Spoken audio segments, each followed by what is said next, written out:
Okay. So we start again. Yeah. The most important points for Western brown trout would be the length of the leader, which needs to be between leader and tippet, which would need combined to be at least 14 to 18 feet. Because the brown trout, especially if it's been fished before, is very susceptible to the smack on the water of the fly line. It can hear it. So if you have a soft presentation, they don't hear the fly landing. Number two would be your approach to the brown trout. So if you sneak behind and get into the window where their vision is limited, and do not make any noise in the water while you are doing it, you have got a chance of presentation in the position you need it, not across current. So you're walking up the river and seeing them ahead of you.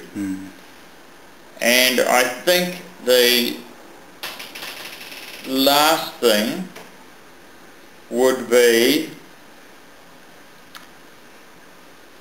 that the food that you're presenting to the trout must either sink in the water with weight to the level of the fish, because often when a fish is nymphing at that angle, it is not seeing a dry fly float across the trough, and it will not see a nymph way to the side. It needs to come at its level and where it can swing across and intercept the item of food. The dry fly,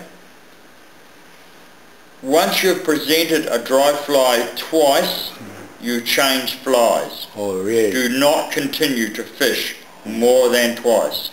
Then, if you need to present it with another dry fly, only twice. It is still not interested, go to a nymph.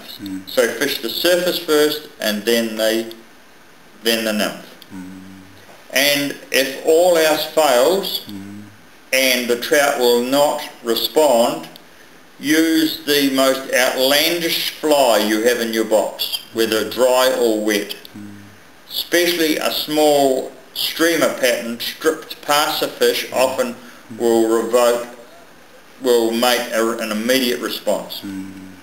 But in general, when the sea runners come up from the sea, they do not know what a dry fly or a nymph is, but they certainly know what a streamer pattern is, because that's what they're feeding on.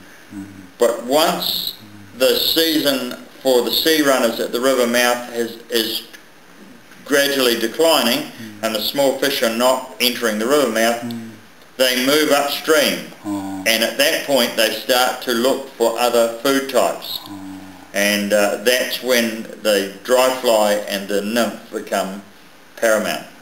But there are so many things that you've got to consider. Cleats on your boots, a walking staff in the water. Absolutely, brown trout, if it's on a stone bottom, they will hear that so quickly and be gone. If the tail of a brown trout is moving, you have a chance of catching it, regardless of how many flies you put across it. But if the trout goes stiff, the chances are that it is in shock mode, ready to take off, and it will. So really, you've got to, when you fish brown trout a lot, you observe their movements, and you can tell if a fish has been fished over some days before because of its reaction. But really, there's so many aspects. The other aspect for brown trout is the brown trout are basically lazy feeders. They will put their body in the slow water and put their noses in the faster current going by, so they don't have to use energy to get their food. They'll take their food and retreat back into what we call the seam, where the energy is not overtaxed. in front of a rock, behind a rock, in front of a log, behind a log, anywhere where the current is broken. And in hot weather like we're having now, the fish will not often be on the edges. If the water has become warm, they will go to the oxygenated rapids where the oxygen is getting and the cooler water. That's about it. There's endless, but they're about some of them. Thank you.